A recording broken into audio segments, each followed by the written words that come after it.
Vicenza Oro è tornata dal 9 al 13 settembre per la seconda edizione del 2022, dopo quella di marzo. Buona la ripresa del settore, come si è potuto vedere dal numero di presenti e di ordini effettuati. Sentiamo un commento sull'evento del presidente della categoria metalli preziosi di Confartigianato Imprese Veneto, Piero Marangon.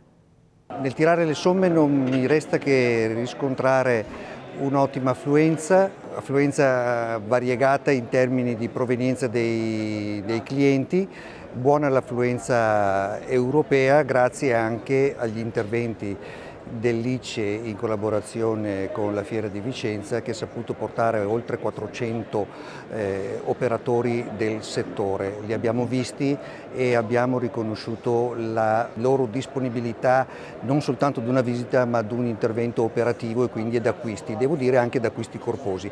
Era tempo che non vedevamo una fiera così frizzante, passatemi il termine, e lo riscontriamo nella bontà degli ordini che abbiamo messo in portafoglio. Siamo decisamente soddisfatti, questa è un'opinione che ho potuto riscontrare anche confrontandomi con i miei colleghi e quindi è una soddisfazione trasversale un po' a tutti i settori merceologici del lusso qui rappresentati, anche per quanto riguarda la subfornitura, le pietre, il packaging e la vetrinistica in genere. Quindi siamo molto attenti a questo trend, un trend che vogliamo cavalcare e che si preannuncia non essere un fuoco di paglia.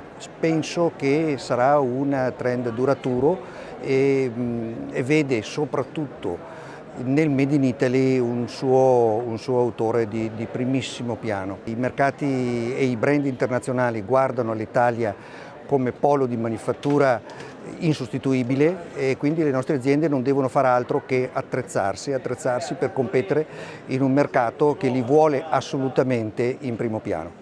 Per altri contenuti video cliccate i riquadri qui a fianco e per non perdervi i nuovi contributi iscrivetevi al canale. Grazie per la visione.